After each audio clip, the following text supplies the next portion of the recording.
नमस्कार दोस्तों, स्वागत है आपका आज के मुख्य समाचार में, जिसमें सबसे पहली और बड़ी खबर में आपको बताएंगे कि दुनिया के लिए खतरा बनेगा कोरोना का ओमिक्रॉन वेरिएंट। वैज्ञानिकों ने इसको लेकर दी है बड़ी चेतावनी। दूसरी बड़ी खबर में जिक्र होगा कि अमेरिका में कोरोना का कहर, कम पड़े वेंटिलेटर, स्विट्जरलैंड में लॉकडाउन जैसे हालात। तीसरी बड़ी खबर में जिक्र होगा कि 5 के पंच से मिलेगा चीन के प्रपंच को जवाब। गणतंत्र दिवस के लिए भारत ने कर ली है तैयारी। चौथी बड़ी खबर में जिक्र होगा राजनाथ सिंह का। रक्षा मंत्री राजनाथ सिंह ने जताया रोष, कहा भारत में आतंकवाद को बढ़ावा देना चाहता है पाकिस्तान। इसी के साथ पांचवी बड़ी खबर में आपको बताएंगे कि जम्मू कश्मीर अवंतीपोरा में सुरक्षा बलों और आतंकियों के बीच एनकाउंटर, इलाके को किया गया घेराबंद। और इसी के साथ खबर में आगे जिक्र होगा कि 1 लाख से ज्यादा जमाकर्ताओं को मिलेगा पैसा। 90 दिन की डेडलाइन कर दी है प्रधानमंत्री मोदी ने तय। दोस्तों, हर एक खबर की गहराई में आपको ले जाएंगे, लेकिन उससे पहले अगर आपको भी देश की सेना और पीएम मोदी पर पूरा भरोसा है तो आप अभी इस वीडियो को लाइक जरूर कीजिए,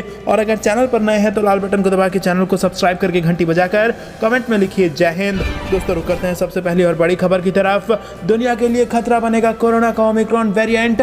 वैज्ञानिकों ने इसको लेकर दे दी है चेतावनी। जी हां दोस्तों, ब्रिटेन में एक नए वैज्ञानिक विश्लेषण में चेतावनी दी गई है कि यदि लोगों के सामाजिक रूप से एकत्र होने पर कोई रोक नहीं लगाई गई तो देश अगले साल जनवरी से कोरोना वायरस के नए स्वरूप के उत्पन्न संक्रमण की बड़ी लहर का सामना कर सकता है। London school of hygiene and tropical medicine के विश्लेषण में कहा गया है कि जिस दर से वर्तमान में इंग्लैंड में संक्रमण बढ़ रहा है, उसका नतीजा अंततः अस्पतालों में भर्ती होने वाले लोगों की संख्या में भारी वृद्धि के रूप में निकलेगा। नया वैज्ञानिक विश्लेषण ऐसे समय आया है जब ब्रिटेन में ओमिक्रॉन से जुड़े 448 नए मामले सामने आए हैं। इसके साथ ही देश में कोरोना वायरस के नए स्वरूप से जुड़े मामलों की कुल संख्या 1265 हो गई है। विश्लेषण से जुड़े वैज्ञानिकों ने कहा है कि देश में जो स्थिति है उसे देखकर लगता है कि यदि लोगों में सामाजिक रूप से एकत्र होने पर रोक नहीं लगाई गई तो अगले साल जनवरी से ब्रिटेन को ओमिक्रॉन से उत्पन्न एक बड़ी लहर का सामना करना पड़ सकता है। दोस्तों, रुक करते हैं अगली बड़ी खबर की तरफ। अमेरिका में कोरोना का कहर, कम पड़े वेंटिलेटर, स्विट्जरलैंड में लॉकडाउन के हालात। जी हां दोस्तों, आपको बता दें कि अमेरिका और यूरोप देशों में कोरोना का कहर एक बार फिर से बढ़ रहा है। रिपोर्ट्स में दावा किया गया है कि कोरोना वायरस संक्रमण के नए वेरिएंट ओमिक्रॉन के कारण हालात बिगड़ रहे हैं। अमेरिका के मिशिगन राज्य में अस्पतालों पर मरीजों का बोझ इतना बढ़ गया है कि अस्पताल में वेंटिलेटर्स की बेहद कमी है। बीते 24 घंटे में मिशिगन में 11,738 नए मामले पाए गए हैं, जबकि 235 लोगों की जान चली गई है। वहीं इंडियाना में बीते 2 हफ्ते में 49% से ज्यादा मामले पाए गए हैं। रुक करते हैं अगली बड़ी खबर की तरफ। 5 के पंच से मिलेगा चीन के प्रपंच को जवाब। गणतंत्र दिवस के लिए भारत ने की है ऐसी तैयारी। जी हां दोस्तों, अफगानिस्तान में चीन के बढ़ते दबदबे के बीच भारत गणतंत्र दिवस के लिए खास तैयारी कर रहा है। भारत ने इस अवसर पर 5 मध्य एशियाई देशों के नेताओं को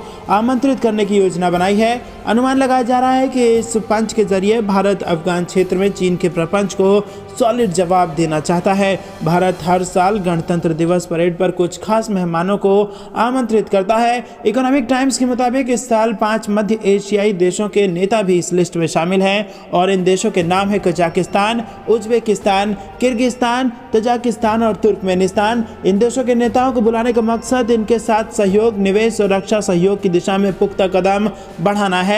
साथ ही ईरान के चाबहार पोर्ट के जरिए मध्य एशिया से जुड़ाव की संभावनाएं भी बल देना है। वहीं 18 से 19 दिसंबर को भारत और मध्य एशियाई देशों के विदेश मंत्रियों के बीच होने वाली बैठक के बाद इस पर बात आगे बढ़ाने की संभावना है। रुक करते हैं अगली बड़ी खबर की तरफ। रक्षा मंत्री राजनाथ सिंह ने जताया रोष, कहा भारत में आतंकवाद को बढ़ावा देना चाहता है पाकिस्तान। जी हां दोस्तों, रक्षा मंत्री राजनाथ सिंह ने कहा कि पाकिस्तान का लक्ष्य भारत में आतंकवाद को बढ़ावा देना है। इसी के आगे राजनाथ सिंह ने कहा कि भारत आतंकवाद के खतरे को जड़ से खत्म करने की दिशा में काम कर रहा है। उन्होंने कहा कि भारतीय सशस्त्र बलों ने 1971 में पाकिस्तान की योजनाओं को विफल कर दिया और अब हम आतंकवाद को जड़ से खत्म करने की दिशा में काम कर रहे हैं। राजनाथ सिंह नई दिल्ली में स्वर्णिम विजय पर्व के उद्घाटन समारोह में बोल रहे थे। राजनाथ सिंह ने कहा कि भारत ने बांग्लादेश में लोकतंत्र की स्थापना में योगदान दिया है। आज हम बहुत खुश हैं कि पिछले 50 सालों में बांग्लादेश विकास के पथ पर आगे बढ़ा है। आज मैं भारत के सशस्त्र बलों के प्रत्येक सैनिकों की बहादुरी, वीरता और बलिदान को नमन करता हूं, जिसके कारण भारत ने 1971 का युद्ध जीता।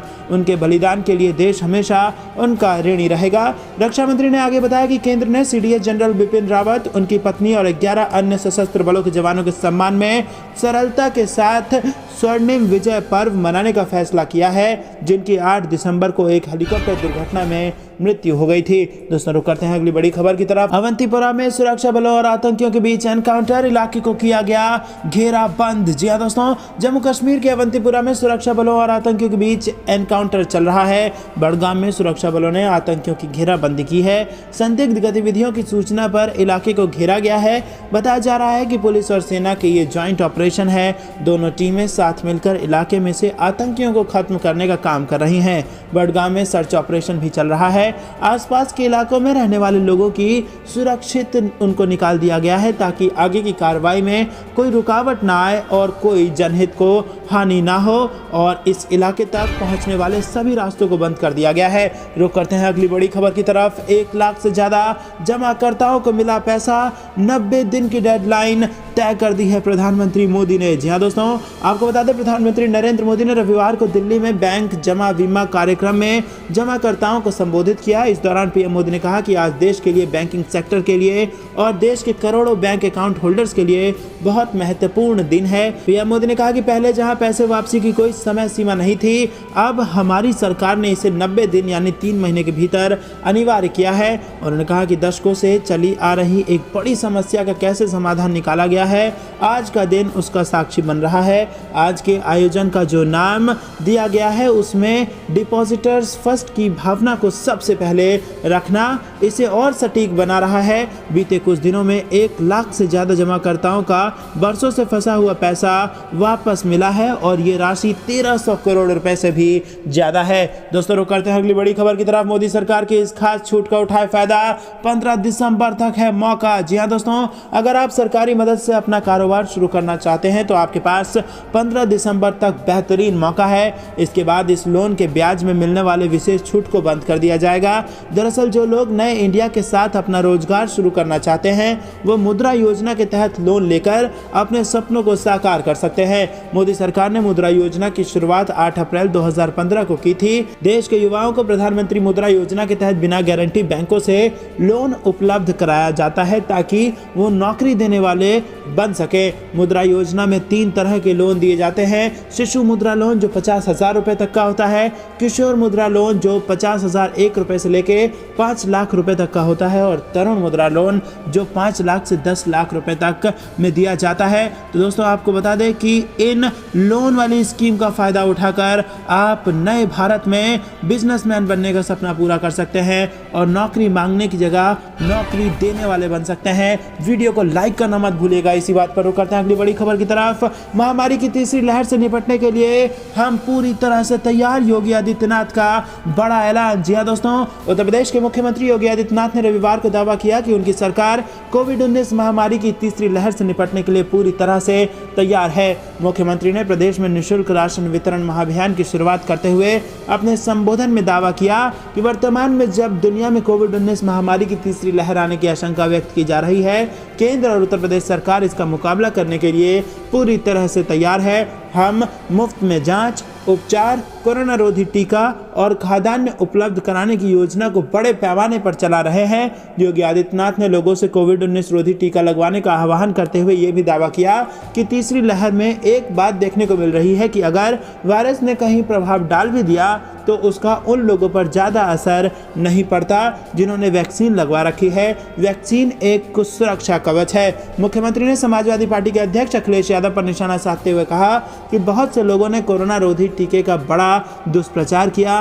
उन लोगों से कोई उम्मीद नहीं की जा सकती। वो कोविड-19 महामारी के खिलाफ देश की लड़ाई को कमज़ोर करने वाले लोग हैं और इसमें कोई संदेह नहीं है कि वो चोरी छुपे घर के अंदर टीका ले चुके होंगे, मगर गरीबों को बहका रहे हैं कि कहीं अगर गरीब व्यक्ति ले लेगा तो ऐसा ना हो कि उनका वनवास हमेशा के लिए हो जाए। दोस्तों रुक करते हैं अगली बड़ी खबर की तरफ। जम्मू कश्मीर के पुलवामा में सुरक्षा बलों से मुठभेड़ में एक आतंकी ढेर। जी हां दोस्तों, दक्षिण कश्मीर के पुलवामा जिले के अवंतीपुरा में आतंकवादियों और सुरक्षा बलों के बीच जारी मुठभेड़ में एक आतंकी मारा गया है। पुलिस ने कहा है कि एक अज्ञात आतंकी मारा गया और ऑपरेशन अभी भी जारी है। रुक करते हैं अगली बड़ी खबर की तरफ। पहाड़ों में बर्फबारी का दिल्ली में न्यूनतम तापमान 6 6.4 डिग्री सेल्सियस पहुंचा और अभी और ज्यादा गिर सकता है पारा। जी हाँ दोस्तों, देश की राजधानी दिल्ली में इस साल जबरदस्त ठंड पड़ने वाली है। वहीं सफदरजंग वेधशाला ने आज दिल्ली में न्यूनतम तापमान 6.4 डिग्री सेल्सियस दर्ज किया है, जो कि सबसे कम तापमान है।